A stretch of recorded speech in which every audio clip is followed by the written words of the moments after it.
5, 4, 3, 2, 1. Wheel straight, put on the brake. In-depth race recaps. Coming to the line, Ryan Blaney's gonna do it! Pit stops and strategy breakdown. Way to stick with it, buddy. Proud of you. DNA really good quality in there. Good job. Fantasy racing results and insights. Hey, driver, great job there, bud. Hey, boss. Your weekly destination for everything Ryan Blaney and Team 12. Looking forward to seeing you down the victory lane. This is the Team Blaney podcast. I'm still Team Blaney. Welcome, everyone, to episode 215 of the Team Blaney podcast. My name is Adam Rogers, and alongside me is co-host Steve Mez. This week, we are here to break down Ryan Blaney's run in the 68th running of the Daytona 500 at Daytona International Speedway. Steve, welcome back for our first points-paying race recap of the season. I think second recap overall, including the Clash. And I see you have your fresh bottle of 10 runner out ready for a little bit of a pour, because honestly, all the way up until the last 10 laps or so of the race, Ryan Blaney was having a fantastic run throughout Speed Week at Daytona this year. Really solid finishes, solid speed, solid teamwork throughout the week at points as well. But and I made a joke the other in some of our first episodes about kind of being a little bit negative on the show and how that's rare, but a little bit of a lackluster Daytona 500 product-wise, and then just calamity at the end of this thing. So I know we have plenty to talk about, from strategy and points and fuel saving and the racing and the weather, and lots more to go from. But just your overall thoughts. And this is fresh. We're doing this only a couple hours after the race was over, or I think less than a couple hours after the race was over. So that's not normal for us, but we thought we wanted to jump into this right away. Yeah, I can't, you can't put I don't know what around it, my arms around the ending, because the ending is so anticlimactic. The things that happened during the week and that you did during the week all were building toward the right thing. And I'm not saying the victory. I'm just saying a good finish. A top 10, a top 5, with other things that happened from Wednesday on, that would have been more than enough. Probably more than enough to take a points lead, at this point. As a matter of fact, they do decent with points because of the other things. So it just, the way the ending happened, and I have issues with cautions and when the caution fell. And then the racing itself, that's the other thing that gets you kind of the duels aren't like that, because the duels are just, go, right? But you get the, these stages are set up. You're going to have one pit stop. Let's get to that pit stop. Let's make sure it's a short pit stop. And if there's a caution at the right time, that's the other thing that happened during the race. There were cautions in the first two stages at the right times where guys could run the full length of the stage. So the racing was good. Then the third stage, you don't have a caution for the longest time, and then you get the mess, and you get the 3 wide running 60-70% throttle. It looks wonderful on TV, and it's great up close. I've seen it up close, but the reality is we all know it's not really. There's no real racing going on. It's all how can I make my pit stop a half a second shorter than the other guy so I can get back on the track in front of him? And yeah, that's just one. And then you get to the end, and the end is not even that. You don't even get a chance to show off how good you are at that. So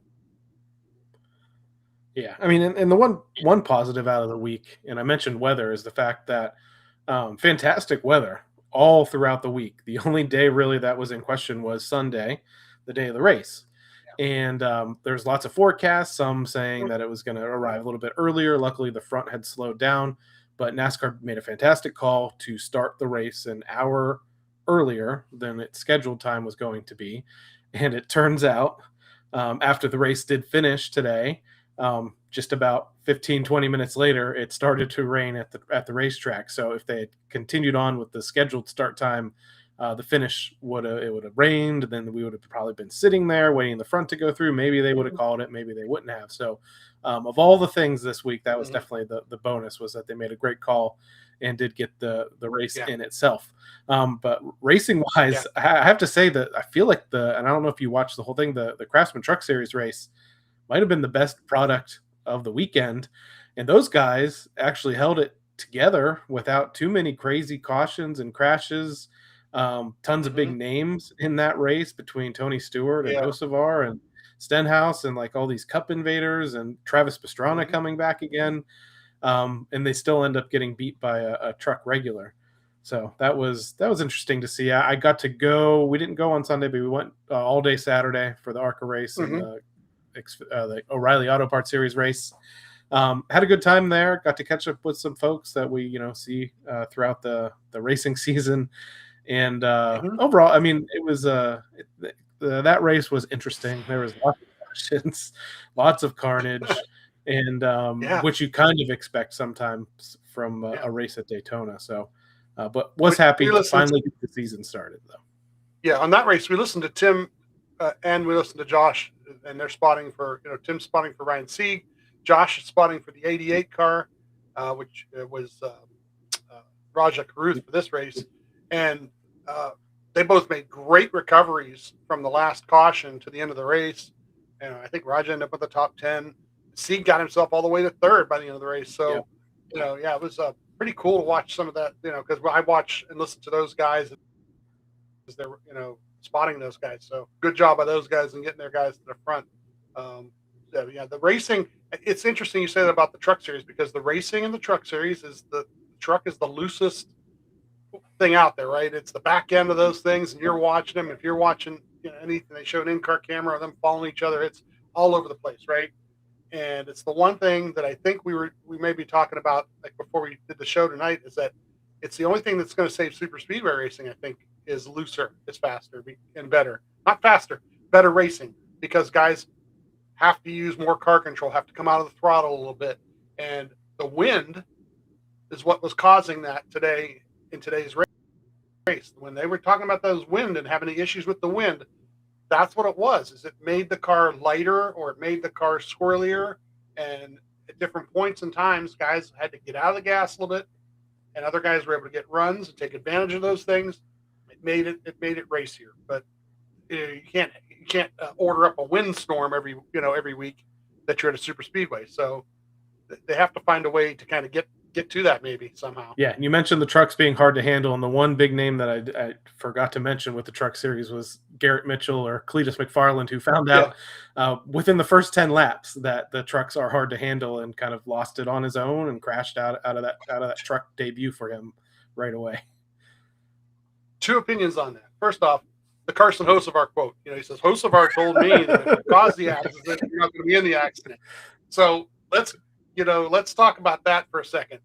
Please don't ever take advice from Hocevar. If that's the way he drives and that's the way he's thinking, no wonder a lot of guys don't like him. And coincidentally, Hocevar is the guy that crashed the most throughout all three races this weekend as well. So yeah, this weekend. So, and then secondly, I was glad to see Cletus, the alter ego, right? He's got this whole show he puts on, right? Great. But there was a point in time, interview afterward, where he wasn't Cletus. He was actually himself.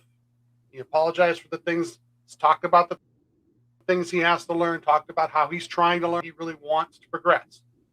And I was kind of glad to see that. A lot of people love the showmanship and the whole "I was out there like this and that." And, that Cletus thing is a great little persona, and it does well for him, obviously. But to see him be humble, I appreciated that. So I like to see a little more of that, even when he's talking about his experience, like his ARCA race experience too. He was a little more humble afterward and talking about the things he has to learn and that he wants to learn, and that's good to see. But the more guys, and maybe it's because he's an older guy too, but more of the younger guys need to learn from that. Yeah, and I think it was Jenna Fryer from the AP last year that asked him.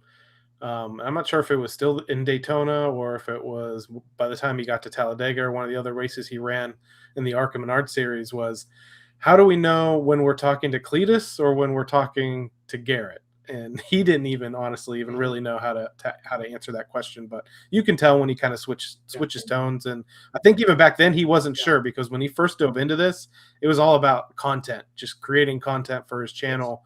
But then he realized, like, hey, this is probably might be something I can really do. So, but yeah, so that's enough about all that stuff. I'm interested to see how you're going to run us through this recap, because there was lots of practice, lots of the dual races and things to go into things, and then qualifying, and then finally into the Daytona 500 itself. But I'll leave that up to you. You can decide how much of your notes you want to go through and how detailed you want to be, because there's plenty to discuss. There's a lot, and I just want to try to like pile through it, because I was thinking literally doing a show like Friday or Saturday and just doing a separate show where practice, qualifying, practice, practice, qualifying, duels, practice, because that's the way the whole week went, right? And I didn't do it. There were some other things, and it was kind of like it's Valentine's Day, and want to do other things. So I kind of we were watching the other races too. So it starts with Wednesday, right? Practice number 1, and that practice number 1 is going to be a drafting practice. Maybe they try and get some single car runs, and it's very confusing, because that's another thing about this. Like, in a couple of weeks when they're on a regular mile and a half, and you see a practice, you're going to see lap times, and you'll go, oh yeah, he ran 5 laps consecutive, this and to that. These practice times are nothing. They're nothing to look at. Pretty if when you're up on top and they ran 20 laps here and 15 laps there, and they were like, oh yeah, it was a first run 5 laps. They were 1.364 back. Well, maybe he did a single car run. I don't know. TV doesn't cover it quite the way you need to, and there's no in-car camera for practice. So, they were talking about having a hard getting a clean run in that practice. They did some attempts. So one good thing about it. The other good thing is they shake the car down a little bit before the qualifying. Qualifying was 8:15 Wednesday night, and then they had the Logano rule. I don't know if we were going to bring this up or not. That's an announcement before the weekend started about the guys with the gloves or just putting your hand in the window, and Ryan would do it, and it's amazing because they were one-handed driving for that whole lap, and doing a pretty good job of holding the wheel where they wanted to be and having their hand in the window. And did it help that much? I don't know, but Logano literally put a webbed glove on at one time. So they got this rule where you can't do it no more. 2 hands on the wheel, but sure enough, the 4 car, he's like, oh, I forgot, or they told me and I forgot, or a kid is like, God bless him, but dude, it was, Dale Jr. commented on the post about it, I think, and said, like, that's like the most Noah thing that Noah would ever do. It's just like, oh man, I forgot.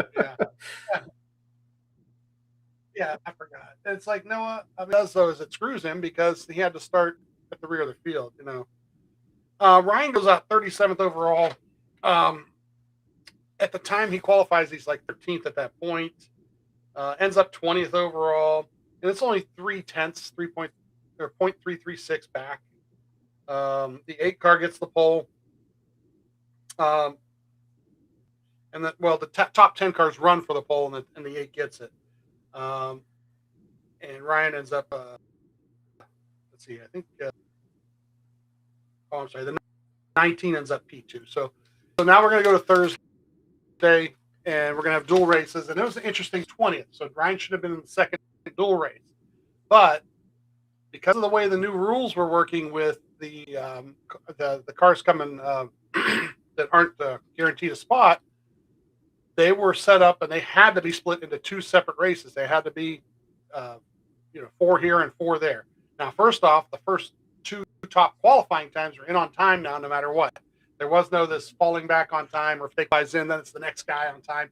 None of that. It was the top 2 go home guys on time to begin with were in, and then everybody else had to race. But it was 3 and 3 into 2 duels, racing for 1 spot each. And on top of that, Ryan ends up moving the second duel to the first duel because of that. So he's going to have an inside line starting spot he had to race with. He ended up I think with 22 in his duel, so that kind of helped a little bit.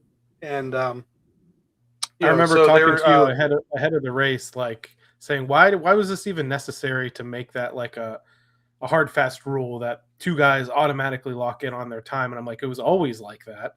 They just would quote unquote fall back on it if they needed to, if they didn't race their way in position wise. But then after it went through, you kind of realize it just made the storyline like way easier for people to follow. Yeah.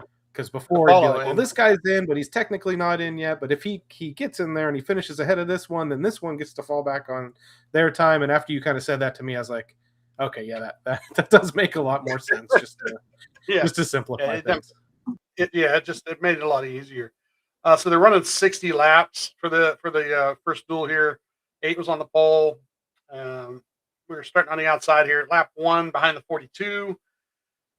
With the 41 pushing, and then here's the thing: the 99 was in this, and he had all his teammates. This was kind of a cool thing for him. He had all of the RFK cars in his duel with them, so he should have had like this protective bubble screen to help him here.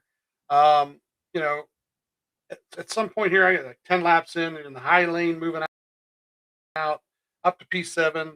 Timmy was talking about, going to the high lane, lap, P12 here in the lane, surging ahead all the way up to P6 with the 60 leading. And they were thinking about getting in front of the 3 in the high lane and trying to get 22 to come with them. I mean, they were just all kind of like little things. That's great about the duels is there's not as many cars on the track. So it's a little easier to get some runs together. And when things break up a little bit, they break up with some space, where they don't break up into each other too much. Lap 17 here, we got Joey pushing us, which I put because it was a hell of a push at one point. And then, I just kind of want to blow through it because it ends up being a halfway decent race. And they do get to a caution here. Lap 45, they pit. And then the 4 and the 66 spin behind him. And I wanted to get to that because the in-car audio is super on this. And I think I post that. I think I did post that somewhere on TikTok or something. Because Tim says something about they're wrecking behind you, and then when they come off pit road, because they called the caution, they come off pit road. Ryan says, "Yeah, I looked at my looked at my rear view mirror and almost effed myself. Almost messed up there because he just saw cars and they were coming at him, and he's slowing down. So who knows, how close it really got. They come off pit road." The 17, the 22, the 6, the 12. So they kind of come off with some Fords. Jonathan says, we're good on fuel now. And he says one thing. He says, I probably should have sent you sooner. And what he meant was knowing that the caution was going to be called and they were going to run some caution laps, he didn't probably have to take as much fuel. So he did kind of say that, but it was like so much going on at the moment, kind of like, so the 22 is now leading here. Everybody else who hadn't pitted yet pit. So we're up to P4. The choose the 22 in the high lane, Ryan in the high lane, and restart lap 49 here. Lap 50, P4, 36 is pushing the 60 out of his way. And this 36 is one of the cars who is go or go home. We got 36, we got the 99, and then we've got 66 in this race, right? So the 66 had lost a lap. And at lap 51 here, we're in P3 with 36 pushing us. The 36 and 95 are literally side by side for that transfer spot. Lap 54 here, the 36 kind of gets shuffled, and we're P3 or P4, pushing the 22 in the high lane. Lap 56 here, 23 takes a run to the low lane. And with caution with the 22 leading here. And the 17, the 23, the 36, the 24 were all involved. So the 99 kind of started a chain reaction is what happened here. And the 3 and the 23 got squirrely because of it. The 24 and the 17 end up out. So they end up going to go to backup cars here. And the 66 gets his lap back at this point. And that's why I brought that all up, because now he's back on the lead lap with a chance, and he's got a little bit of damage from his spin out, but who knows, we get this green-white checker here. Ryan and Tim are discussing the strategy. 22 takes the top Ryan takes the top. The 6 and the 99 are below. The 3 is pushing us. White flag up to P2, and then we get the caution that happens at that point on the white flag lap, right? That backstretch. And the 22 ends up winning. Ryan P2 here, but the 66 gets the transfer spot, and it was literally like Days of Thunder, right? He hits it, punches it, goes through the high lane, goes through the smoke. He hits the back of the 7, I believe. The 7's the only thing that really slowed him down a little bit there. But he's able to come back around the track. Meanwhile, the 99 is in the melee, and so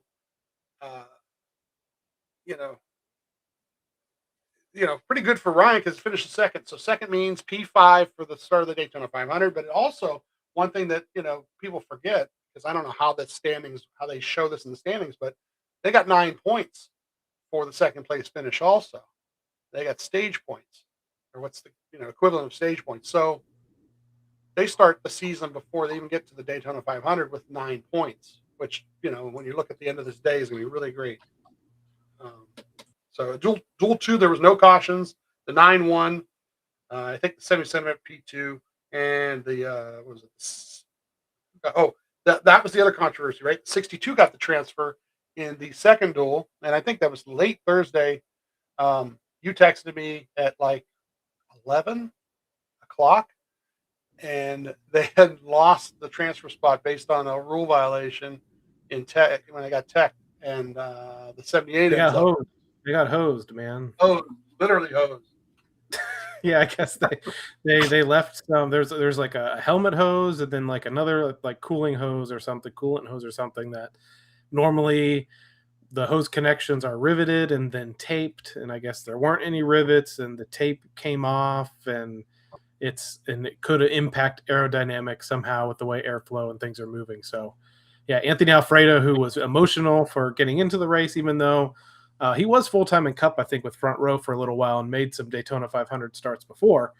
But it was still a big deal for him he missed the race last year with them to race his way in, essentially, and then have that taken away. And man, his week did not get any better because he goes to qualify with his new team in the Viking Motorsports in the O'Reilly Auto Parts Series later on Saturday, and misses the race in qualifying. And then they have to go and borrow the number 4 Alpha Prime car for Alfredo to start that race. And then before they get to the starting line of that race, he crashes. And he ends up with a decent finish by the end of the day. But man, Anthony Alfredo probably was one of the most excited people to get out of Daytona this week. Yeah, him and LaJoy too, because LaJoy, his truck race though very well the next day either. So, so with Friday practice here, we're gonna kind of blow through this because it really, they ran a couple runs. All the Fords were together. They ran about 32 laps in that practice. I think it was 16th overall best time. Saturday, same type of thing. A whole bunch of Fords come out together. The 9 and the 1 kind of get into their group a little bit, which is kind of interesting. I think they wanted to kind of see how they would push with the Fords. And later on, it does like a second run with the 6, the 22, the 12, 16, and 17. So, Friday and Saturday's practices, once again, I'm not a huge practice guy, only because I want more mystery. I want more unknown. I want more of the guys learning or adapting on the fly. The more practice you get, the more tuned in you can get the car. And they said that a lot about like when they started regulating practices down to one practice, 20 minutes, half hour, whatever it was, that the first stage of a race, a lot of times you'd see some comers and goers because you'd see some guys who didn't hit the setup just right and we're having to fix it, and so forth. Whereas it's a little easier when you run 3 practices to have it right. Now, the only good thing about it, once again, we talked about this before, is a good shakedown for the race, a good shakedown for the vehicles, making sure everything is in one place the way it's supposed to be. So we get to Sunday, and the start's moved up an hour because of the weather. And I want to talk about that for a second because I got accused of bad juju last week. The weather. And I apologize to all parties involved. You almost made it happen, too. It was close. I almost made it happen. I told him, the person who accused me, I says, it was a case of a reverse Uno card. That's what I thought it was, like a reverse Uno card. I was going to throw it out there, and the opposite would happen, right? Because I made that joke last week about when you were reading the line or the schedule for the week's events, and I says, "Oh, so what time's the race on Monday?" And at that point, the weather looked really sketchy. And actually, for a point in time on like Thursday and Friday, there would look like there was no rain for Sunday. And then it comes back like Friday night into Saturday, where the forecast really did blossom into this. It's going to come, but it's going to come later. So NASCAR did a really good job, obviously, by moving the race. And even with the cautions that we had today, it got it in, and it got it in time. And you live, what, an hour and a half roughly from the track, almost due west of it. Yeah. Yep. And Almost and exactly due and west. you guys, Due west. yeah, as the race was ending, you were talking about a lot of rain. So, Yeah, just it started was to coming. storm here. I know right after the race finished, they started to get raindrops, but I guess it wasn't significant. It is full on storming there right now. I'm seeing some videos and stuff being posted from the It track. is, yeah. So starting P5 here, and the pole ends up being the 8. Stages of 65, 65, and 70. Great thing about the pit stall selection also is that now we are pit stall, I don't know what, 12? Was it actually pit stall 12? Maybe I wrote that down wrong. But it was open in front, and the 47 behind, and it was the opening right near the start finish line. So it was kind of cool. And we're going to have a nice spot there, and also nobody in front of them. Somebody made a comment in the Discord, and I says, "Well, what 47 be out of the way, this and that." Well, during green flag stops, it shouldn't matter because you should be part with your manufacturer. Although we find out later it doesn't always happen that way. But to the rear here, the 24, the 17, the 1, and 7, the guys that got smashed up a little bit in that accident. All right, so go through these notes, and then hopefully, so far so good, right? I'm not too long, am I? No, you're good. There's a lot to go through. But, I know people want to catch up on what happened. I kind of want to, I kind of like during most race reports, the first time you're ever hearing this, I will literally say he passed this car or that car passed him, right? But on super speedways, I can't do that. I was trying to take more of the visual of what was going on around him, listening to definitely Tim, because Tim is like talking constantly and trying to give information about what's happening in front, behind, so you know what kind of push you're getting and what kind of push to give.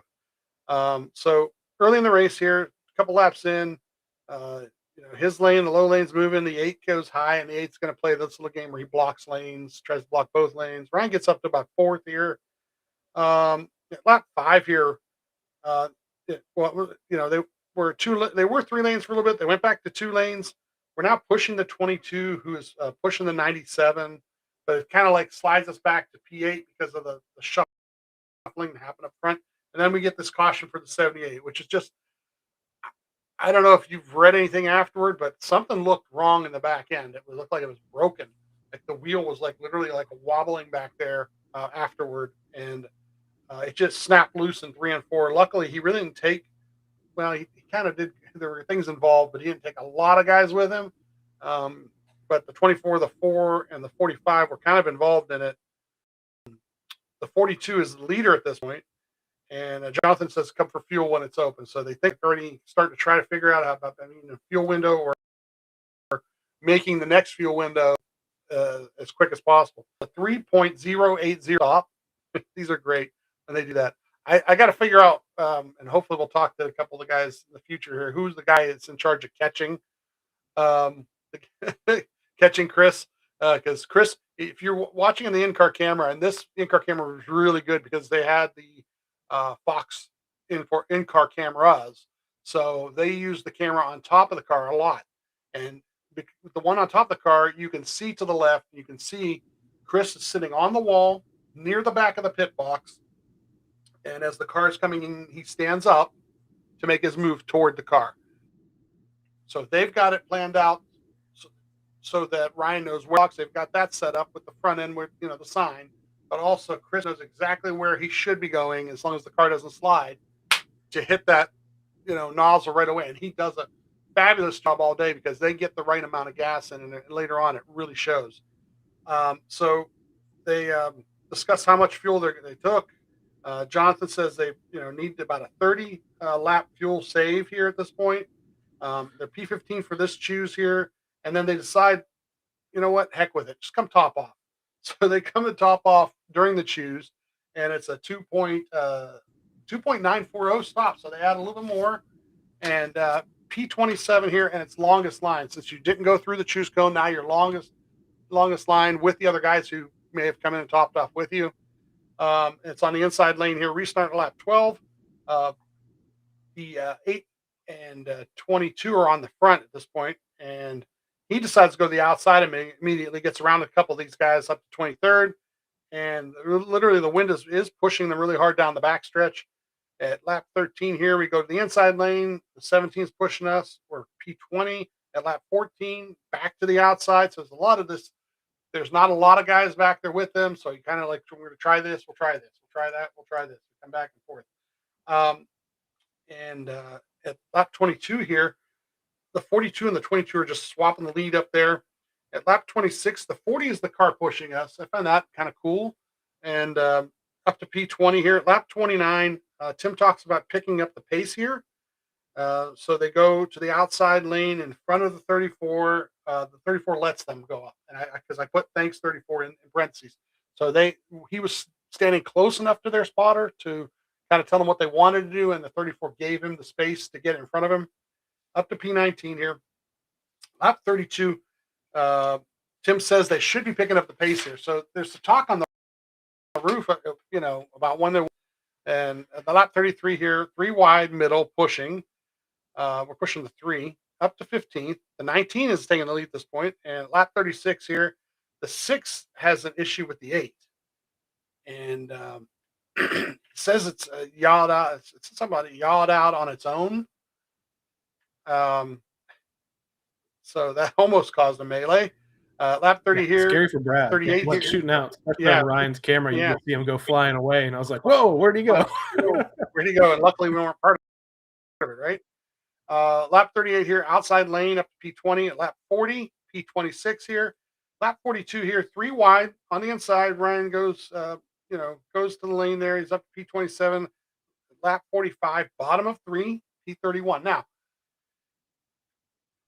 at this point in the race, it always looks like it's like not good when they're doing this type of thing. But the reality is they're just running 50, 60, 70% throttle. The guys up front might be running a little more throttle. They don't have to, and they just need to hang on, be a certain distance of the certain guys, and then, hopefully make that quicker pit stop. Lap 50 here, middle of 3, P23 here. We're pushing the 2 car. And then we start getting some pit stops here. The 8, the 16, the 10, the 21, the 66 all pit. Lap 52 here. We're back to 2 lanes here. The 19 is leading. The 9 is actually up to P2.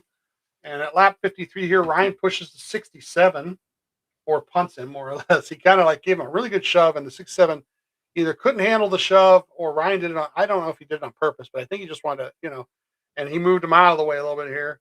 And that was on the front stretch. We're up to P20, middle of 3.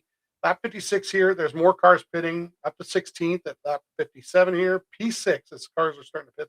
And Tim says to go ahead and push hard here. Go ahead and try to pick up the pace. Everybody else have to pick up the pace. We're pushing the 2 car. More cars are pitting at lap 58 here. P5 with the 34 leading. At lap 59 here, P3 with 38 leading. At lap 60, the top 12 cars haven't pitted yet. And this was a really interesting thing. They were like, what are they doing? Did we save enough? What's going on here? And the top 6 are all Fords. It's the 38, the 2, the 12, the 17, the 60, and the 4 here. And they do that. They get to the, other cars are starting to come. Other cars who got fuel are gathering up and getting to them. Literally, I think the 77 is one of those cars because he gets close enough and Ryan has to kind of block him a little bit here. But 38 wins the stage. Ryan finishes P3 here. So they get eight stage points in the first stage. And the pit strategy obviously worked. They got themselves packed with enough fuel to go that full distance where other guys, like I said, were all pulling off and just taking a drop or 2. just trying to get to the end of the stage, but worked out pretty good here. And now that we're talking about how important points are on the week, he has the 9 from the duel and 8 immediately from this stage. So it helps in races like this specifically, where there can be carnage. So the more points you can pick up on the front end, the better for how your finish might turn out. Yeah, so they get Johnson says take care of it. So it's like, obviously don't run out of gas here. From P3 here, and he says it's going to be. I wrote down it's going to be a long stop because they're going to take tires, but even when they're done putting the tires on, they're going to be waiting on the fuel guy, right? And they still probably need to take less than some of the other guys, believe it or not, because they didn't, they did a good job of packing it before. And literally, Timmy says, "Good job, boys," and it was like a 14.960 stop, but they do such a good job plugging in, and Chris does such a good job getting plugged in that they get more fuel, I think, in a less sloppy manner than some other teams. And, it's kind of interesting. At 4.960 here, and you think that's horrible, but it cycles near the front. And he does ask Tim to go apologize to 77 spotter because he thinks he threw a late block there, and they said it's all good. But literally, they do come back P1 for the choose here. So all those other cars who came in pit at the same time he did, they all did the same thing. And I'd have to go back now and look at all their pit times. But they all had to be pretty similar, and Ryan still beat them all out. And on fuel, obviously, we're going to find out in this next stage. It was obviously enough fuel to do what they needed to do for the second stage. So he takes the inside lane. And the 17 takes the outside lane for this restart. And it's my favorite camera view. I'm going to have to go back and find it. My favorite camera view of the in-car camera. And that's when they put it forward and there's nothing in front of the car. I don't care what race he's in. When I see that, it's just wonderful, especially when he's on the lead lap doing that. So restart lap 72 here. The 2 jumps in front of him. So they play a little okey doke here and they get the 2 in front of him. And it's kind of a cool thing because now he can push somebody and maybe conserve a little bit of his fuel, let the 2 do the most of the work out front. Lap 75 here, the 11 takes the lead off of the 2. The 23 and the 45 are inside of us for P5. Lap 78 here, third row is coming on the outside. At lap 79, guys out front are kind of shading it high and low. And they kind of made where they both the guys up front shaded high to cover that top lane that was coming. And it made the low lane, third lane, way further back. So it was kind of an interesting thing that they did. It kind of like created the 2 lanes, the main lanes, to be up on top in the middle and not the bottom, in the middle. So lap 80 here, 3 wide, first 10 rows are 3 wide. We're in P12 here on the outside. At lap 82 here, the 1, the 23, and the 40 are out front here. And the 1 is trying to block all 3 lanes. He's just going back and forth out front, just covering it. Not doing a bad job of it. It always looks so sloppy, when guys are doing that, but they're really just trying to control their race, So we're in top of 3. We're up to P11 here. Lap 85 here. The 40 is pushed to the lead with the 88 pushing them, and that's really cool. And I'm sure TV made. I don't listen to the TV broadcast very high. I don't have it on high volume because I listen to Tim. So I'm sure they made a big deal of Dale Jr. leading his car leading the race. And then we get the caution at lap 86. And the 88 and the 40 were kind of hitting each other. And it wasn't, I don't know, who do you think really caused that melee? I mean, I think it starts with the 88. And I don't know if it's just his inexperience in this car, because he's run well on super speedways in the O'Reilly Auto Parts Series cars. But yeah, he banged off of him, and then you thought it was going to be fine, but then he bangs off of him again. And then I think I said to you, I thought like the people around him overreacted, which easy for me to say, as I always say, easy for me to say sitting on my couch that they overreacted. And then the crash kind of ensued from there. So, but it was also, actually who's really at fault is Mike Joy, because it was the commentator's curse, because I know you don't have the audio up very much, but Mike Joy was pointing out, hey, look at this Daytona 500 rookie, Connor Zilic, who's the most touted rookie to come into the series since Jeff Gordon, and yada, yada, yada. Oh, there he goes. Yeah. So Well, the only thing I saw about this is the one reacted to something, and then when he reacted into the 51.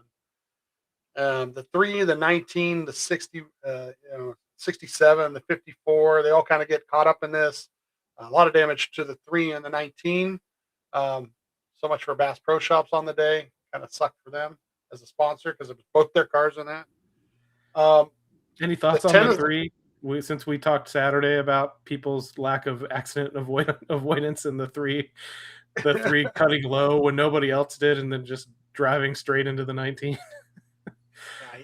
he's And he said, he "Oh, wants to I knew blame I a lot shouldn't of have done that. I shouldn't have went low." yeah. Well, Somewhere you think muscle memory would come back to them like, oh, I've done this before and it hurts. Maybe I should do something different. I don't know. Especially when you do it enough. So the 10 is leading at this point. Ryan's up to 12th here, and Tim literally says, I called that. And Tim had literally on the radio a minute or two earlier said they look like they're trying to wreck up there. And sure enough, it happened. So Jonathan says we're going to take a 3 count of fuel here. We're pitting. It's a 3.500 stop. And Jonathan tells them afterward we should be able to go hard from here to the end of the stage. So that's great. P10 for the choose here. The 1 chooses the outside. So Ryan chooses the outside also, but he's in row 6. So he gives up a row just to make sure he's in that lane. He seems to like the outside here for these restarts. Restart at lap 92 here. Up to P10 here, pushing the 40. The 9 is behind us, and that's a good pusher. At lap 94 here, the high lane pushes ahead. Ryan goes inside, P7. 3 wide bottom with the 17 pushing. Lap 96 here. The 2 goes to the lead, which is cool. And then we are, lap 97 here, pushing the 17 to P2. We're up to P3 with the 2 leading, so we're kind of like all up in the mix here, which is nice. Lap 98, the middle of 3, P5. The 1 is driving a little bit more of a wild man, trying to cover the front. And the part is they still got a couple more laps to the end of the stage, so he's got a long way to go. This run here is when I started messaging you about the third lane, because what we've seen in these previous super speedway races, and we touched on this a little bit at the beginning of the show, when they do the fuel save is when they become 3 wide, because in some cases the guys in the third lane aren't saving as much and they kind of get to the front, but even more recently in them they just go 3 wide and then they just stay there. Ryan's win in the August race, they went 3 wide, and the outside lane was able to move pretty well because the middle lanes weren't like as organized, and they were in. But what I thought would happen in this run, because like you said, everyone had enough fuel to go hard. Normally they just get stuck in a 2 wide formation and no one can move around. But here, supposedly nobody was saving anymore, and a third lane develops. So I asked you, I said, hey, what do you think this is? And that's when we came back to handling. Are the cars unstable? And then it dawned on me the wind. So we talked a little bit about that. So I don't know if that's what it was, or maybe even though people weren't supposed to be saving, maybe they still were anyway, to make their stops at the brake shorter, which normally they're not as worried about. But it was interesting to see the third lane develop, and at that point things were moving around a little bit. It was refreshing for one of maybe only 2 times in this entire race where people were attempting to race. Which, the race. You think that should always be happening, but here we are. At lap 101 here, we go to the middle here, and we're now behind the 8 car with the 11 pushing us. That interesting little sandwich there with guys. The 97 takes the lead, P6, and I said this before.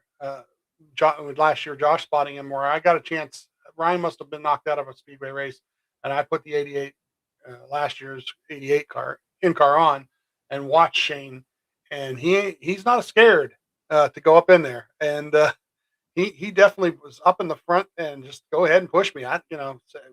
Pretty good moving.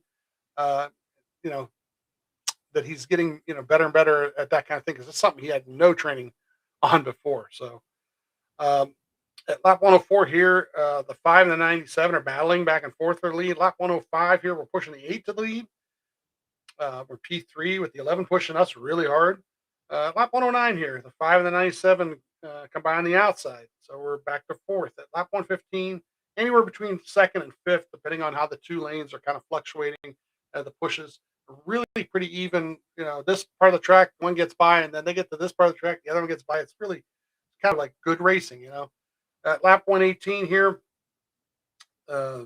push the 8 clear, and we get ourselves to P2. Now Ryan is trying to cover both lanes himself, so they both had cleared the lane, and he was trying to play the game where he gets to be the guy kind of help control. Lap 122 here, the 8 was trying to cover both those lanes. Also, lap 123 here, the 11 gets to the lead, and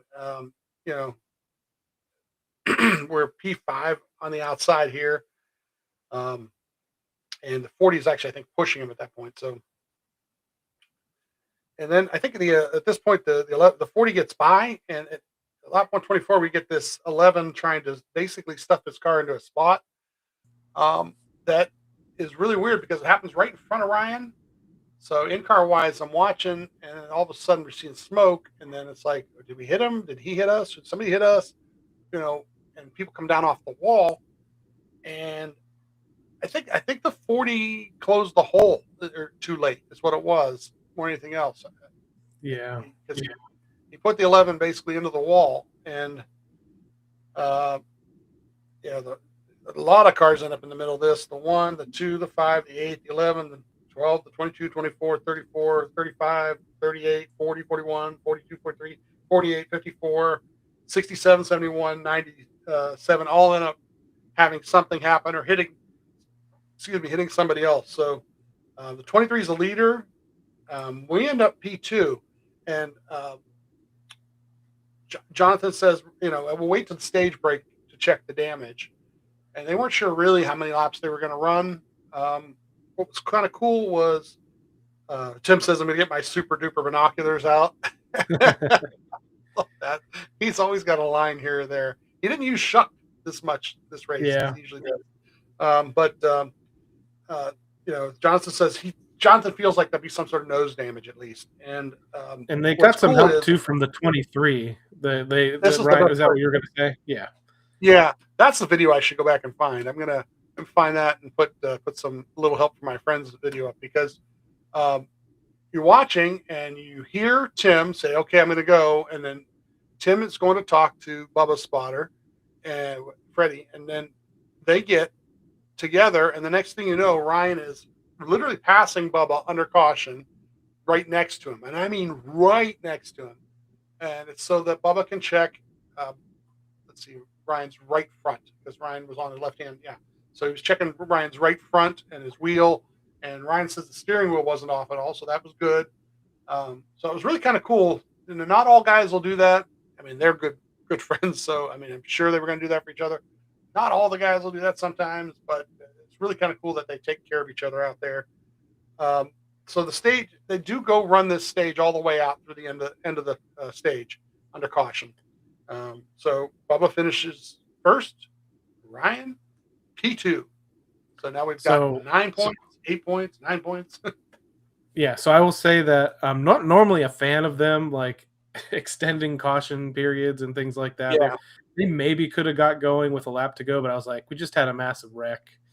Let's not just immediately have one more massive wreck just to get to a stage break here. So as you said, 9 points in the duel, 8 point stage 1, 9 point stage 2, and that's 26 points right out of the gate, which equates to what would be an 11th place finish straight up in a race without stage points or something already before a race is over on this weekend. So not too shabby again. So whatever happens going forward, it's going to help out in the point standings overall, regardless of the finish. Right. So Tim says, and they warn Ryan, just hang tight. So in other words, when the pit stop itself is done, don't move, because the guys that are pitting the car have to jump over the wall, back over the wall, and the road crew is going to come over the wall. So, we're going to get Raymond Fox a third, and his guys are going to jump over the wall and look at the front end of that car. And they put some tape in there. Not a lot. It's not like a bear bond or anything like that. It's some small things, some small damage, but they just want to make sure. As a matter of fact, Raymond kind of pops on the hood a little bit too, because it may have gotten bent up a hair, so he bent it back down into place where it should be. It's a 73.660 stop, according to NASCAR.com. I looked it up just for the fun of it because they're going to be sitting there for a while. So the guys do that, fix the nose damage. They top off. They're going to top off with 1 to go. We're going to be tail end anyway, so let's top off with 1 to go. Have a little more fuel than everyone else. There's 31 cars at the lead on the lead lap, and they tell Ryan it's going to be a stop and go on this gas that they're getting. So it's a 1.900 stop. He's up to P23 though, because a lot of other guys came and topped off with him. Tail end of the longest line for the restart. Restart lap 136 here. Up to P16 on the outside, pushing the 1 car. Lap 138 inside lane P17. And Tim says we're 3x3 here. 23 is leading. Lap 140, the 67 takes the lead. P20, top of 3 behind the 22. And the Toyotas are holding up all 3 lanes here, 60% throttle. And they do. They get 3 different Toyotas out front, 1 of each lane, and it's fuel savings time. There's a guy I work with. He was texting me, and I texted him, and he's not an avid watcher. He'll watch here or there, and he's watching a big one because it's a big race. And he didn't really. And it's like, really, they're worried about a short pit stop. That's all they're worried about. Is, can I get to the pit stop and have a quicker pit stop than the guys right in front of me, so I can pass them in the pits on the pit stop and come out on the track in front of them? And here's what's interesting about this situation, I thought, was that coming out of this pit stop and the fact that they went and topped off and the way that the 12 team has approached super speedway racing the last couple of years specifically, where I think I even mentioned it in our preview show, where they've run in the back a lot more. I was like, oh, he's just going to come out of here and ride until they have to. But he actually came out and he's like trying to move around and actually trying to get places. A little bit of position. And they get very frustrated by this 3-wide situation in the Toyotas. And one thing I found funny is that he's frustrated and he keeps talking about it. And I don't, if I'm moving ahead, but he says like, tell it like the 17 just needs to start shoving them you can tell because he's like looking up ahead in the pack like when he can to know get one of those Toyotas out of the way. But all I could think about is the fact that for a couple of years, and maybe this even predates next gen when they still would fuel save a little bit, Ryan and Joey leading both lanes on super speedways and everybody complaining about the Penske cars slowing the field down and doing it. Yeah. And I was like, I don't know, how quickly do you forget that you guys are the ones that created this?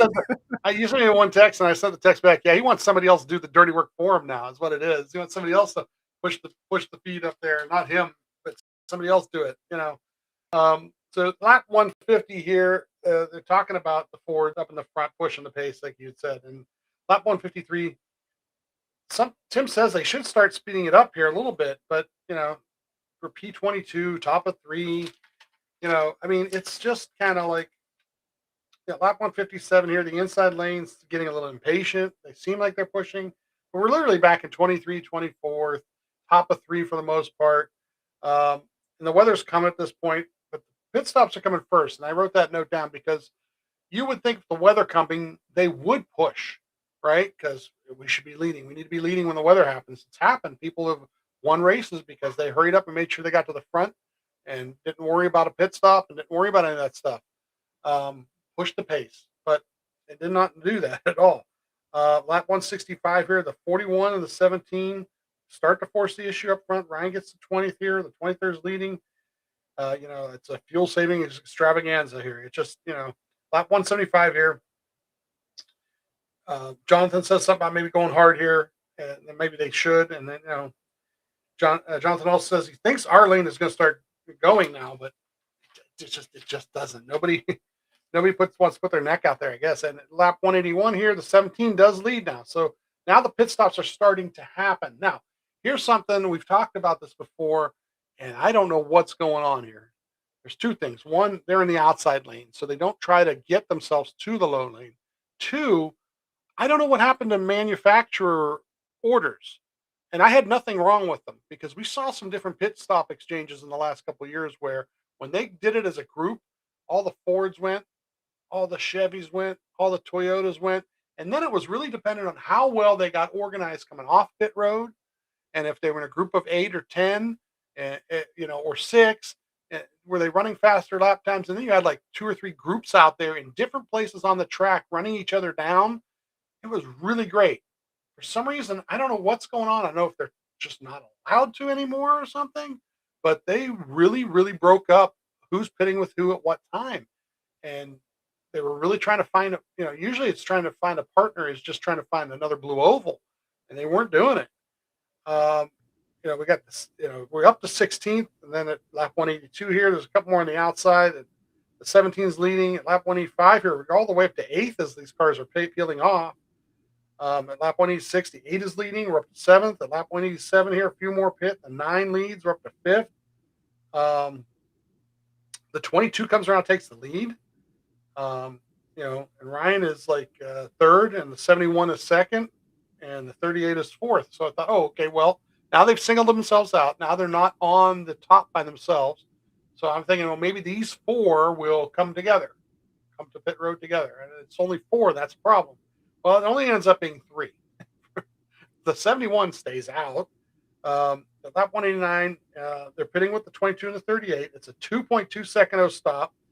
They come out behind the 22, but far enough behind him where they're not really catching him. And now the pack is coming off 1 and 2, and it's one of those things like you can try to be in the middle of that pack or try to block that, but a lot of times bad things happen when you do that. So Tim's trying to find him a spot, and he's going to the high side and kind of letting guys go by a little bit. Joey just tries to stuff it right in the middle. Yep. And it sort of works. Yeah, it's forced the issue. It sort of works for him here. And I saw people, like I said, especially races we'll talk about eventually where things don't work out. Our social media comments on our posts about how the race went and stuff aren't always the most positive. So lots of people complaining everything was fine until the pit stop. They really messed that up. And I said, like, well, I mean, very admittedly, they waited, they pitted, and only 3 people went with them. They came out, they're all spread apart, and Ryan went to the back of the pack. Can I objectively say, no, they have the perfect strategy? That's exactly what they should have done. No, I can't say that. But I think it's deeper. It goes back to what you said, talking about the pit sequence in general. What happened to everybody working together manufacturer-wise? Because I think it made it more interesting than what we're getting. And maybe, again, teams might not care what fans think is interesting. But at the track, when you see those actual formed-up packs and who's going to catch who and watching them eventually all converge was much more exciting to me than Joey trying to stuff himself into the middle of a screaming pack and maybe crashing everybody, and Ryan sort of trying to do that, but being a little bit more careful about it, and then ending up in the back of it. So no, it didn't work out. It wasn't perfect, but I don't know. I agree. I echo what you said. I don't understand what has changed, because Ford were again, much like the cars controlling lanes, Fords were the ones that invented working together and all pitting at the same time. And I know it's harder to get together with the next gen car. It's not as easy to move around and line everybody up, but it's not impossible. And I feel like they still attempted to do it in 2022 and 2023, but now it's just, even the Toyotas, which are few in number, they're not even splitting up, and they're splitting up. So I think Andy Hamlin only pitted with 2 or 3 other guys as well. So like, what are they doing? At least they can line up all the Toyotas together. I don't know what's happening, but and actually in this race, what, there was 8, 9, 10. There was actually a decent amount of Toyotas, actually, because they had an extra 1 or 2 here with 2311. And so lap 193, we get this caution for the 20. With 67 and the 11 hit, and the 20 ends up in the wall. Ryan's 18th at this point. But the only problem is we know it's probably going to be like a couple lap shootout at this point too. And then the 71 staying out. And I made fun of Boyer at the time because Boyer's like, oh, he's taking the lead, and this happened at the right time. And then like I said, a producer or something must have gotten his ear and went, oh, well, he still has to pit yet. He hasn't pitted yet. And then all of a sudden, the story after like the commercial break is, oh, he's good on fuel. They're telling everybody he's good on fuel. And I think that car needs inspected. Something's going on there. I don't know how good he could be at fuel savings mode, or maybe they've got that car tuned a certain way. I don't know, but I think something seems a the little. last pit on lap 134 is what I remember. And again, Ryan stretched to end up finishing that stage without pitting, but they'd also had come in and topped off. And Right. the 71 team is notorious for crazy strategies that most of the time don't end up working for them. But hey, and actually with what happens next, we still will never know if they would have made it. But man, I thought it was just going to turn into chaos with him running out of fuel in front of the pack. So Front of the pack, that's what I thought too. Because it was for this choose, he takes the outside. Ryan takes the outside from back there. Like I said, what was he 18th or something? And the restarts at lap 196. So we just got these 5 laps here, and 3 wide, top on the outside, middle of 3, P16, and the whole time he's just pushing that middle, but it's not going anywhere. And what happens at the end is what you think is going to happen at the end. It becomes pushing into places you shouldn't be pushing, and people trying to get to the front. It's the last lap, right? And they got to the last lap, and we get it. Just past the start finish line, we get this melee that happens, and Ryan ends up getting. He kind of hit from behind, hit from the side. He he couldn't get clear of it. It happened in front of him too, and just all these things around him. Middle of 3. Yeah, middle of 3. He was pushing 42 car, I believe, at that point, and the 43 caused the accident. The way I looked at it, and Ryan limps it to the and I've got the audio I think put up somewhere where Tim right away, are you all right? Ryan gets the car moving before he even answers. So okay, well, he's trying to get it around, and Tim does say, hey, get it moving if you can get it moving, but he wants to know, you're all right? So literally that car hobbles around to the backstretch, and then Ryan's like, yeah, I'm okay, but you can hear in his voice, he got the wind knocked out of him from the hits. And then the race that happens from that point forward should have never happened. I'm going to make the bold statement. Based on past decisions And safety. Okay. That's what it really come down to. I'm listening to Ryan. He's in pain, and people need to get to him. Okay. And he's not the only one.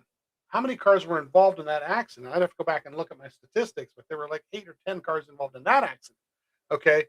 So there's scoring loops, and we have done this before 100 times, where they go to the scoring loops, they call the caution, they put the caution light on the TV screen so you can see it, so you know when the caution came out, the time of caution. There are wounded cars out there. It's not like this was a 1-car spin. It's not like somebody spun, didn't hit anybody, got away with it, drove off. No, there were cars out there. They were out there what could be considered out of the way. But for the next 40 some seconds, while we're still racing around the track, we should have been going to those cars, and we can't because we haven't called a caution yet. Now, I don't care who won. It's not about who won. It's not about who would have won if they would have called the caution when they should have. This was a safety issue more than anything else. There were cars, they were in spots, and another thing happens. As they come around to the finish line, we get all kinds of cars crashing there. What would have happened if some of those cars had crashed not only into each other, but then crashed into cars that were sitting just up the track? What are we doing here? So I know they're going to be not that many people are going to look at it. Not that many people care. We got a big finish. We got a great storyline. I'm sure the teardown will be nothing about, but Jordan is good. That's great. I'm from Northeast Ohio, and Brad Doherty has been in victory lane at Daytona too. So, I'm just saying, he played at North Carolina too. But the thing is there should have been some things here that I don't know if anybody in the media is going to ask the questions. I don't know if anybody's going to bring it up. I don't know if anybody's going to make controversy out of it. I'm saying this is the way I feel. Kind of was going back and forth on our Discord about it. And the truth is everybody has good points. You want to see the spectacular finish. You do want to see them come to the finish line and win the race. You really do. But like I said, this wasn't a one-car accident or a two-car thing where they were out of the way. This was a, seven. Like I said, I have to go back and look now. 7 or 8 cars involved in it for sure. And then what happens at the start-finish line to me is not really what I want to see either. I didn't want to see guys sideways at the start-finish line on this type of race. It's one thing on a short track, a half a mile, Martinsville, and they come off the turn and they're kind of bumping with each other, or Darlington even when they were bumping with each other back in 2003, right? At lower speeds, but that kind of speed, and we're coming down the start-finish line, and we're just gutting each other. And the 45 does win the race, and I think Ryan ends up 27th. I think the one thing said 26th, but I think it was 27th. So luckily, like we talked earlier, the points are there for him, and it helps him stay out of the bottom, to start the season. Yeah. So my thoughts on the whole caution and the crashes at the end, and I initially said to you when we first started talking about it before we recorded, I said I disagree with you, but then as I changed my stance, I was like, I don't disagree with you. I'm just not passionate about the subject. I said if they would have thrown the caution, I would have totally understood. But I also understand the pressure they're under to try to get a spectacular finish to kick off the season and make ESPN and all this stuff for that to happen. If somebody was very obviously flipped over on fire, whatever, I would have been more upset about them racing back to the finish line. One thing to point out is you mentioned that Ryan actually limped around a little bit further to the backstretch, and if you kept his in-car camera on, he actually complains. He's like, because after the checkered, people are going down the backstretch. He says, why are they still flying past me at 180 miles an hour right now? Like, God, like he's like very actually upset at that fact. And imagine if he, was still in the middle of 1 and 2 where he initially actually crashed at, and those guys, those, like you said, they're crashing at the start finish line and moving into 1 and 2. If anybody ends up down in the grass or something, it could be a bad situation. So I see totally both sides of it. I'm just not passionate enough about it. Having been there over the weekend, watching the truck race and the O'Reilly race, they held the flag all weekend long, which they tried to do last year a little bit, but then ended up inconsistent. So do you think that's it? Is that the new NASCAR in 2026 where they're going to try to hold the caution flag? I don't know. I hope not, to tell you the truth, because let me ask you this. If that was lap 52, is that a caution? Yep. If that was lap 68, is that a caution? Yep. Okay. So why is it different on the last lap? Just because we want the theatrics of the last lap? Like I said, the safety thing to me more than anything else. One car spins out, even when he hits the wall a little bit, but if he drives off, right? One car spins out, hits the wall, and doesn't go anywhere, it's caution. But this was not just one car.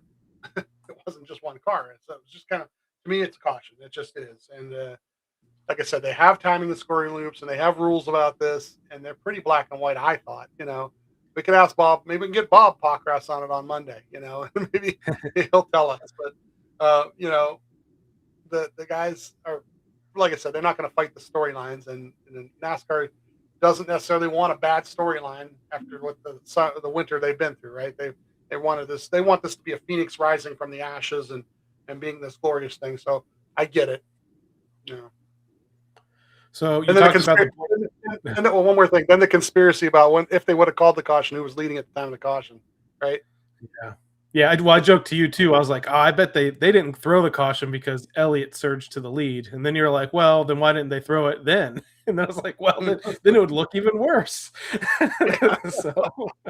Most popular driver, Yeah, it was close. Yeah, I mean, the finish ended up being pretty exciting. Riley Herbst makes a bad decision and crashes more people, but I contend Joey was already going to come up in front of everybody anyway, because he made it yanked his wheel to the left and got loose and ended up turning himself. So another Daytona that ends in a big crash at the finish, and it is what it is. Again, the points that Ryan gained, he had gained 26 points already before the finish, finishes 27th, which is good for another 10 points. So he has 36 points overall. And we've actually been waiting through this show for the updated point standings, which initially I was going to rely, I don't want to throw him under the bus, I was going to rely on Jayski, who posted their own tabulation, which turned out to be totally wrong because they forgot about the dual points. Okay. And then I looked up somebody else that was like, no, I did it because I can't find an accurate one. And they put theirs together. Theirs are wrong. So now we finally, as of this point in our show, have the official NASCAR updated point standings. Okay. So Ryan Blaney is 10th overall in the NASCAR Cup Series point standings with 36 points earned at Daytona. Tyler Reddick leads the standings. Logano is second. Chase Elliott third. Zane Smith. So this will be interesting with the way the finish worked out. Zane Smith in fourth. He won a stage as well earlier in the race. Ricky Stenhouse Jr., who crashed but finished second, is in fifth. Keselowski sixth. Chris Buescher seventh. Bubba Wallace eighth. Carson Hocevar ninth. Again, Ryan Blaney is in the top 10. So now we're going to have a full regular season here. We're going to be looking at the 16 in points, top 16 in points. So the rest of that, Herbst is in 11th. Suarez is in 12th.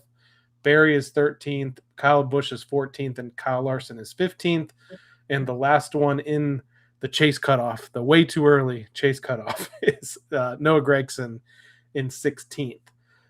So that's where we stand after the race at Daytona. So 10th overall, could have been catastrophic without the stage points that he earned today or without the second place finish in the duel. It could have been way better, even if, he finished 15th or something. Could be up in the top 5 in points or something like that if you do the math. So pretty decent, not the way we wanted things to end. I hate making those posts where I screen grab the in-car camera and the 12 cars on the hook. I hate the fact that he ended the season last year with 8 DNFs, and when we did our preview show, we talked about wanting things for them to improve this year, and DNFs was one of those things. And then out of the gate, a DNF, though it happened with a lap to go in the race on a super speedway. That again is what it is, and that's where we stand on that recap. So thank you for recapping the whole Speed Week the best that you could in the amount of time that you could there. There's a lot to go through there. When we get to next week at Atlanta Echo Park Speedway, no practice, and it'll be a lot more straightforward and probably a little bit tighter of a recap just based on how things go there. The racing's different. So that's where the Cup Series stands. That's where the point standings stand for that. But we do have another lineup to go through, and that involves the Team Blaney NASCAR Fantasy Live League. And first week for that, we didn't get to pick for the duels or for the clash or anything like that. So our first run at it was this week for the Daytona 500. I'd like to report that Tara, my wife, about 10 minutes before the command went, "Oh no, I forgot to set my lineup." So she set that right under the gun there before the race started to get it in. So let's take a look, and what we do every time. So again, we have this fantasy league that we've run for every year that we've done the podcast pretty much. Unfortunately, the way NASCAR Fantasy Live works, we only get 100 people that can be in it. I did clean that up, clean out some of the folks that didn't participate the whole way through last year, opened up some spots, and immediately went back to 100 again. So I will tell anybody that's listening to this that is not in the league, I'm going to give people like 2 races. Yeah. If after the race in Atlanta next week, you haven't gotten any points, you're getting kicked out of the league to make room for some folks that do want to participate. So I'll throw out that warning right now. My starters for this race, and I actually made these picks before. No, I made these after qualifying before the duel. Yeah. Just so I didn't run into that problem of forgetting to set my lineup. Yeah. In my starting lineup, I had Kyle Busch, Austin Cindric, Brad Keselowski, Ricky Stenhouse, Eric Jones, Michael McDowell. I went for folks that I thought were going to be good on super speedways, but also maybe folks that I wasn't going to worry about using up a starting position for them if they crashed out or something like that. Busch got me 29 points, Cindric 12, Keselowski 32, Stenhouse 35, Eric Jones 16, McDowell I left in the garage, 19 points in the garage. Featured matchup, I picked Hamlin over Larson. That was wrong. I picked Byron over Blaney. That was right. Can't believe I did that. Maybe I was trying to do a reverse curse or something. I picked Busch over Elliott. That was wrong. And I picked Bubba Wallace over Priest, and that was right. So I got 2 out of the 4 featured matchups. Total of 140 points on the weekend. Good enough for 34th overall. I had, what's funny is I have in my garage at one point. I think I had Byron. I had in the garage. I had Ryan. I had Chase Elliott. I had Bubba Wallace, Christopher Bell. I had Cindric, and then I think I had Byron in the garage, and then Cindric ended up in something, and I flip-flopped him out, and then Bell, who's in my lineup, ends up in something, and it was in the 3rd stage, so I couldn't make that move. But I had Larson over Hamlin. That was okay. I had Ryan over William. I didn't get that. I had Bubba over Priest. I got that one, and I had Chase Elliott over Kyle Busch. So I did really good there. Just 10. One more right, I would have had 10 more points. What I ended up like 21st or something like that. You did well. You did better than me as usual. 21st overall, a 3-way tie for 21st with 152 points. So let's take a look. My problem is load management. Got to really this year concentrate hard on using some different guys at different tracks and not just picking the same 5 guys and then losing them after 10 usage. So yeah, because I shouldn't give you any fantasy advice, but you definitely beat me a lot early in the year, and I end up beating you a lot more at the end of the year because I do a lot of load management stuff, but your strategy still kicks my butt every single year that we've ever done this. So sometimes I heat up in the playoffs or now the chase, but I'm not sure. No one should take any advice from me when it comes to this. Top 10 overall this week at Daytona for the Daytona 500 in the Team Blaney NASCAR Fantasy Live League. Homer 426 is in 10th at 164 points. JD Racing in 9th, 166. We had a tie for 7th between Matt O and the Daisy Dukes at 167 points on the weekend. Brock H was in 6th with 168 points. P-Shoot Bill in 5th, 169 points. The Buckeye Bullet in 4th, 173 points. Hawkeyes 07 and 174 points is in 3rd. Pit Stop Pro in 2nd with 175 points. And winning the weekend at Daytona is Twin Mag in 1st, 179 points. So congratulations to those folks that finished in the top 10. Hopefully you guys also use some load management and still manage to get a decent amount of points there. But yeah, 21st for you overall, 34th for me, which is honestly a little bit better than my average sometimes. Sometimes I'm in the 40s. So not too bad altogether when it comes to the Team Blaney NASCAR Fantasy Live League. So that brings us now to the second race in the NASCAR Cup Series season as the circuit goes north from Daytona into the state of Georgia to what was formerly known as Atlanta Motor Speedway, which is now Echo Park Speedway. We're going to have racing the NASCAR Cup Series, the NASCAR Craftsman Truck Series, and the NASCAR O'Reilly Auto Parts Series. It will be a Truck and O'Reilly Series double header on Saturday. So that's always a great ticket and a great experience to head to. We will be, or my wife and I will be at the track. I know lots of other folks will be there as well. Been looking forward to this. I'm not sure what the early forecast looks like, but the last few years for this March race at Atlanta has been a little brisk. So we'll see. But relatively decent weather this week. Hopefully that will continue on into next week. So Saturday, February 21st, 11 a.m. Eastern time. So there is, I mentioned, no practice going forward for the Cup cars on super speedway drafting style tracks. They only do it at Daytona, and they did it multiple times. So hopefully everybody knows what they need to do when it goes to this style of track. 11 a.m. Eastern time on Saturday of qualifying from Echo Park Speedway. That shifts, remember, to Prime. It shifts to streaming for the Crown Jewel events. Like Fox still kind of keeps those, and they'll broadcast them on TV. But going forward for a while, it's only going to be on Prime for practice and qualifying. 11 a.m. Eastern time again for Cup Series qualifying. Then 1:30 p.m. Eastern time, you have the NASCAR Craftsman Truck Series Freight 208 at Echo Park.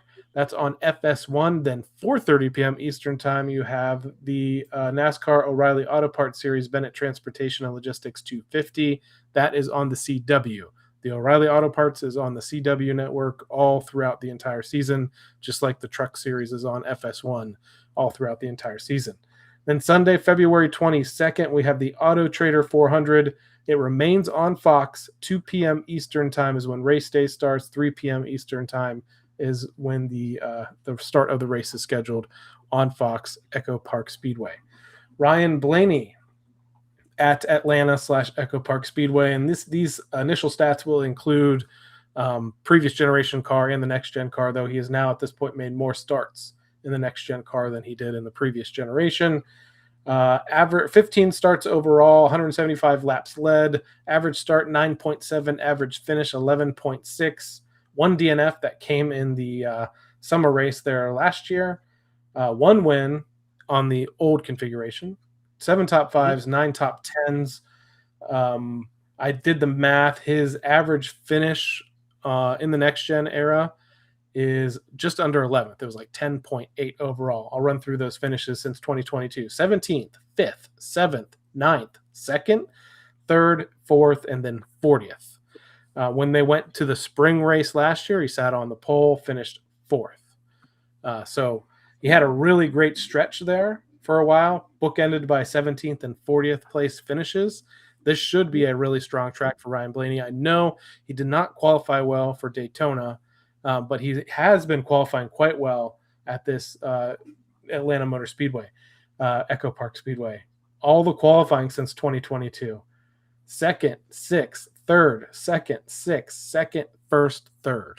So he's managed to figure it out there. I talked about, again, in our preview, things we want the 12 team to improve upon in 2026. And for me, qualifying was one of them because I want them to be able to have the opportunity to get maximum stage points. Qualifying has not been a problem for them at this racetrack. So if he qualifies outside the top 10, I'm going to be shocked. Hopefully they are able to bring the speed there. Talking about this track, we talked about this last week in the season preview. What is handling going to be like? Every time they go to this racetrack now, it gets a little bit more weathered from the repave, from the reconfiguration. Handling becomes a little bit more of a necessity in the race. For the other two series, the Truck Series and the O'Reilly Series, they're already starting to, the fields are starting to split apart a little bit out of the pack racing. But we continue to see pack racing for the Cup Series this weekend. So what do you think about Ryan Blaney's chances and the weekend overall coming up at Atlanta? Last year it started to remind me of the racing there, started to remind me a little bit of Michigan before they got to the next gen car, when they kind of got this little amoeba kind of a thing going where it was like 4 or 5 of them in a spot. And, you had to build runs and so forth and then block those runs, but you had time to block them. I think that's what it's starting to look like right now. This weekend, it's just stay away from the hurricane. Right. Yeah. I think last year in the spring race is where he started to really show that philosophy of his, that if you start the wreck, you won't be in the wreck. And he got away with it all day. And then how many people grabbed him after the race and had to have a talk with him? And Ryan wasn't the only one. And Ryan overcame what happened because he didn't hit anything, luckily, locked it down. And that save was a great save. And then, found his way back to the top 5. So, just that's the main thing in these next bunch of weeks is let's have races where we're racing and having a good time racing and not having people have issues around us. That's always seems to be the thing when somebody else having an issue around us that they're ran out of ability or something, Or what was the thing I heard this weekend again about the problem in there was somewhere between the seat and the steering wheel. Yes. Yeah, you can say that about a lot of folks some weekends. And yeah. So, sometimes Carson, the problem is, between the seat and the steering wheel. Yeah, and I made the reference earlier on in our recap from Daytona that he was in the truck race, he was in the O'Reilly race, and he did end up crashing in the Cup race, but truck and O'Reilly, he spun out multiple times, was in multiple crashes. I gave him a little bit of a pass on the trucks because he had that weird thing that's been happening in that series where engines are just been shutting off.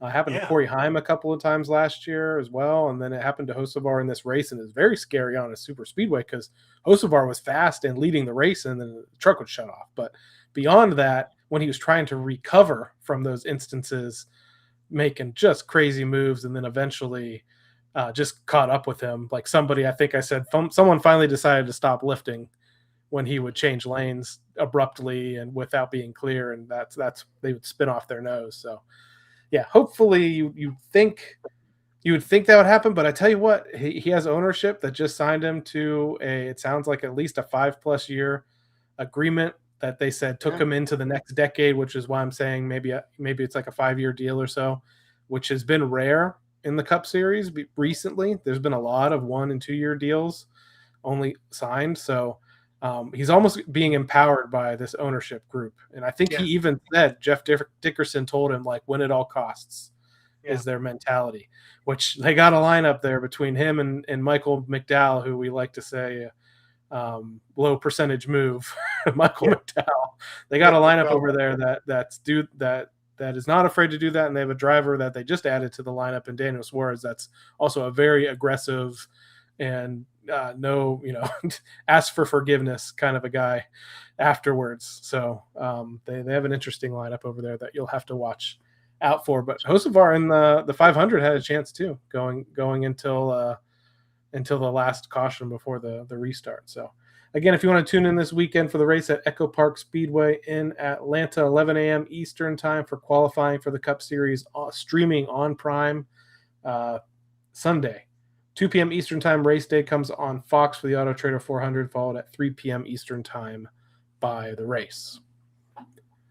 Well, Steve, I think that pretty much wraps up this episode of the show. Thank you, everyone, for tuning in to the Team Blaney podcast during the week and on race day. You can find us on Facebook, X, Instagram, TikTok, and YouTube. Just search for Team Blaney. We'd also like to encourage you to support the Ryan Blaney Family Foundation. Ryan's official charitable organization benefits brain health causes like UPMC Sports Medicine and the Alzheimer's Association. To learn more, visit RyanBlaneyFamilyFoundation.org or follow them on Facebook, X, and Instagram.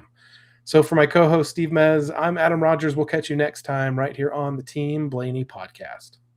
Yeah, remember, when it's not fun, make it fun with some 10 runner. Good night, Melbourne.